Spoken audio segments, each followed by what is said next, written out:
एक मारवाड़ी था, उसको घूमने का बड़ा शौक था। अब वो घूमते घूमते एक ऐसे राज्य में चला गया जहां पर क्या था, हर 5 साल में राजा चुना जाता था, पर चुनाव का तरीका अनोखा था।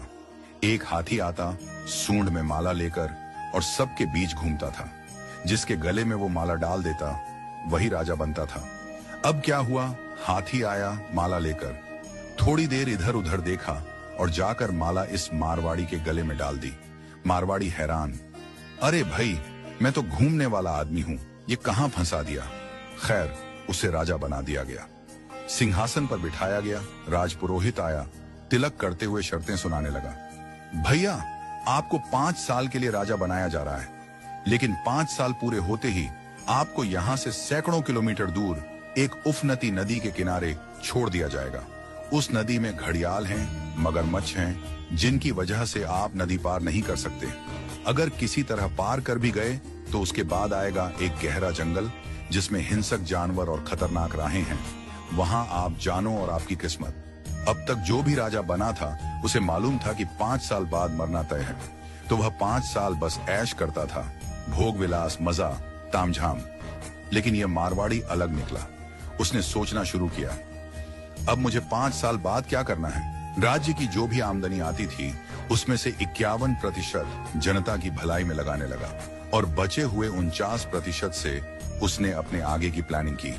पहले साल उसने नदी पर एक पुल बनवाया, दूसरे साल उस पार के जंगल को साफ करवाया, खेती के लायक जमीन बनवाई, तीसरे साल वहां सड़कें बनवाई, लोग वहां बसने लगे, गांव और मोहल्ले बनने लगे। चौथे साल एक छोटा सा महल बनवाया जहां वह आगे जाकर रह सके। 5वें साल अपने जीवन भर का खर्च, जरूरी चीजें, अनाज, सब कुछ वहां स्टोर करवा दिया। अब 5 साल पूरे हो गए।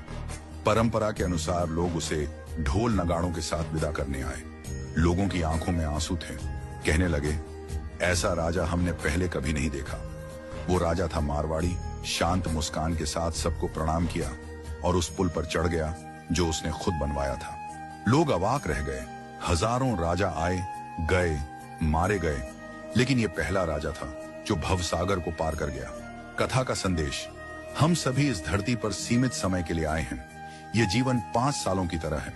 जो इस समय को मौज में घंवा देता है वो अंत में उस भवसागर में गिरता है जहां मगरमच्छ, घड़ियाल, दुख और पीड़ा है।